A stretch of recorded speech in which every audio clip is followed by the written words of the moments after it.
লাল সাদা শাড়ির লুকটাই শুধু না, এই লুকটা আমি কিভাবে ক্রিয়েট করেছি সেটাও আজকে তোমাদেরকে দেখাবো। প্রথমে আমি একটা ময়শ্চারাইজার লাগিয়ে নিয়েছি, তার আগে আমি একটা টোনারও লাগিয়েছি, বাট সেটার ক্লিপ নেওয়া হয়নি। তোমরা তোমাদের পছন্দের মতো স্কিন টাইপ অনুযায়ী একটা ময়শ্চারাইজার লাগিয়ে নিও। আমি এখানে একটা ওয়াটার বেস ময়শ্চারাইজার লাগিয়েছি, যেহেতু আমার প্রচুর সোয়েটের প্রবলেম আছে। আমি কোনো হেভি ময়শ্চারাইজার সামারে ইউজ করিই না বলতে গেলে, স্পেশালি মেকআপের সময়। তারপর আমি একটা প্রাইমার লাগিয়ে নিয়েছি, অ্যাজ ইট ইজ একটা সিলিকন প্রাইমার, যেহেতু আমার অয়েলি স্কিন। তারপর আমি একটা কনসিলার নিয়ে ডার্ক স্পটগুলোকে হাইড করে নিলাম। অ্যান্ড ব্রাশ দিয়ে ব্লেন্ড করার পর আমি কিন্তু ব্লেন্ডার দিয়ে ভালো করে ব্লেন্ড করি প্রতিটা প্রোডাক্টই, মানে লাইক কনসিলার, ফাউন্ডেশন, এইগুলো। কারণ আমার মনে হয় ব্রাশে করে ভালো স্প্রেড করা যায় জিনিসটা, বাট ব্লেন্ডারে করে এক জায়গায় স্টিক হয়ে যায়। এটা আমার নিজস্ব ধারণা, আর এটা আমার নিজস্ব পছন্দ, দুটো ভাবে ব্লেন্ড করা। তোমরা না ইচ্ছা হলে যে কোনো একটা দিয়েও করতে পারো।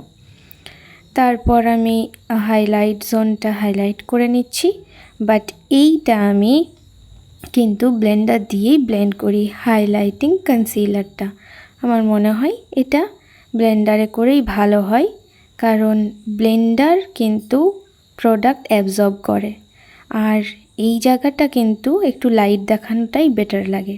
আর এই যে জায়গাটা দেখছো, এটা ডাউনওয়ার্ডসে ব্লেন্ড করতে হবে।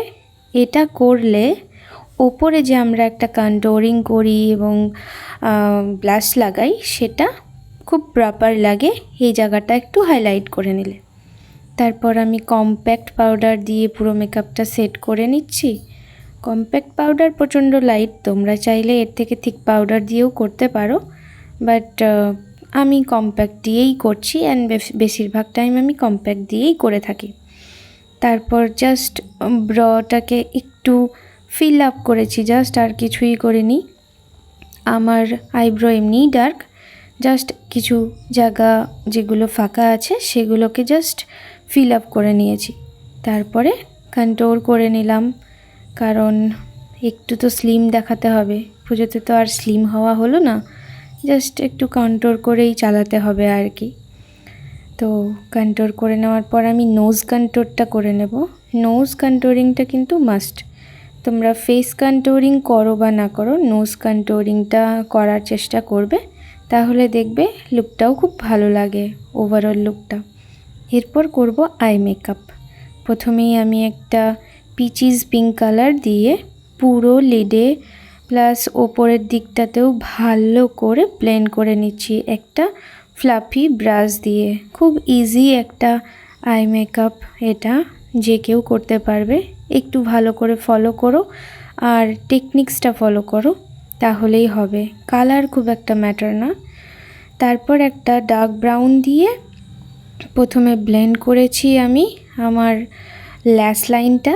তারপর আমি একটা ব্ল্যাক শ্যাডো নিয়েছি, তারপর আমি ব্ল্যাক শ্যাডোটা দিয়ে আবার ভালো করে ব্লেন্ড করেছি। ব্রাউন কালারটা এই জন্যেই নিয়েছি যাতে জিনিসটা আরও ডার্ক হয়।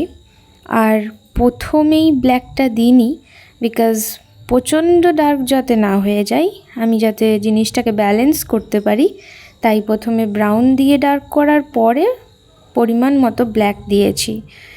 আর খুব বেশি ব্ল্যাক হয়ে গেলে স্মোকি আইজের ক্ষেত্রে কিন্তু একটু প্রবলেম হয়।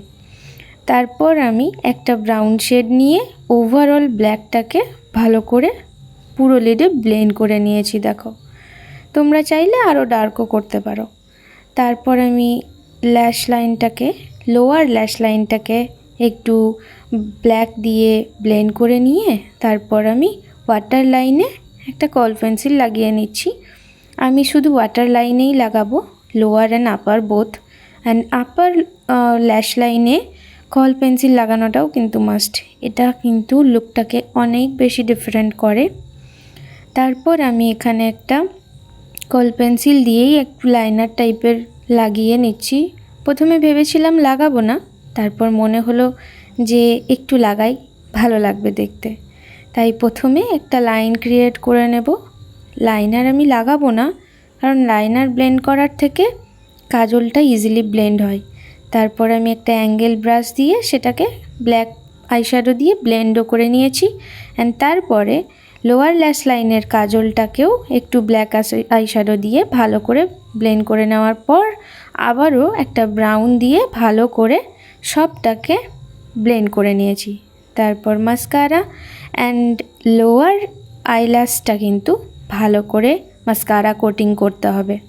তারপর ব্লাশ, খুব হালকাই ব্লাশ লাগিয়েছি আমি, খুব বেশি প্যাচি লাগে না হলে। আমি একটু লাইট ব্লাশই পছন্দ করি, না হলে খুব প্যাচি লাগে, আমার খুব একটা পছন্দের না। তারপরে ভালো করে লিপটাকে লাইন করে নিয়েছি একটা ব্রাউন লাইনার দিয়ে, লিপ লাইনার দিয়ে। তারপর লিপস্টিক অ্যান্ড তারপর সেটিং স্প্রে, ব্যাস হয়ে গেল আর কি। আর তারপরে একটু হাইলাইটার, একটু তো চকচক করতেই হবে, স্কিন তো খুব একটা গ্লোয়িং নই, তাই হাইলাইটার দিয়েই কাজ চালাচ্ছি আর কি। তারপর পরে নিলাম জুয়েলারি। তোমাদেরকে তো আগে দেখিয়েইছি দুটো জুয়েলারি লুক, একটা অক্সিডাইজার অ্যান্ড একটা ট্রেডিশনাল জুয়েলারি। তোমরা তোমাদের যেটা ভালো লাগে সেটাই পরে নিও। আর এই টিউটোরিয়ালটা কতটা হেল্পফুল হলো আমাকে অবশ্যই কমেন্ট করে জানাও।